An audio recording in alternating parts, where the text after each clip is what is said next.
ఈ మధ్యకాలంలో సెలబ్రిటీలు విడాకులు తీసుకోవడం మళ్లీ తమ జీవితాన్ని కొత్తగా మొదలుపెట్టడం చాలా కామన్ అయిపోయింది. తాజాగా ఈ జాబితాలో మరొక నటుడు చేరనున్నారు. అతను మరెవరూ కాదు, సీనియర్ నటుడు నరేష్.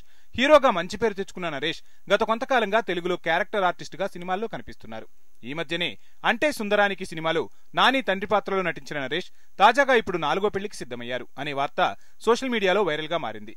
సీనియర్ హీరోయిన్ మరియు నిర్మాత అయిన విజయ్ నిర్మల తనయుడిగా ఇండస్ట్రీలో అడుగుపెట్టిన నరేష్ గతంలో హీరోగా నటించి మంచి హిట్లు అందుకున్నారు. వృత్తిపరంగా నరేష్ కెరియర్ బాగానే ఉన్నప్పటికీ వ్యక్తిగత జీవితంలో మాత్రం ఎన్నో ఒడిదుడుకులను ఎదుర్కొన్నారు. 1 కాదు 2 కాదు, ఏకంగా 3 పెళ్లిళ్లు చేసుకుని 3కి విడాకులిచ్చిన నరేష్ తాజాగా ఇప్పుడు నటి పవిత్ర లోకేష్ తో సన్నిహితంగా ఉంటున్నారు.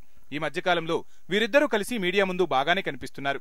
ఈ నేపథ్యంలో వీరిద్దరూ సహజీవనం చేస్తున్నారనే వార్తలు వినిపిస్తున్నాయి. అయితే తాజా సమాచారం ప్రకారం పవిత్ర లోకేష్ నరేష్ త్వరలోనే పెళ్లి చేసుకోబోతున్నారనే వార్తలు వినిపిస్తున్నాయి. పవిత్ర లోకేష్ ఇప్పటికే తన మొదటి భర్తకు విడాకులు ఇచ్చినప్పటికీ ఇంకా అధికారికంగా అవి మంజూరు కాలేదు. విడాకులు మంజూరు కాగానే వెంటనే వీరిద్దరు పెళ్లి చేసుకోవాలని ప్లాన్ చేస్తున్నట్లు తెలుస్తోంది.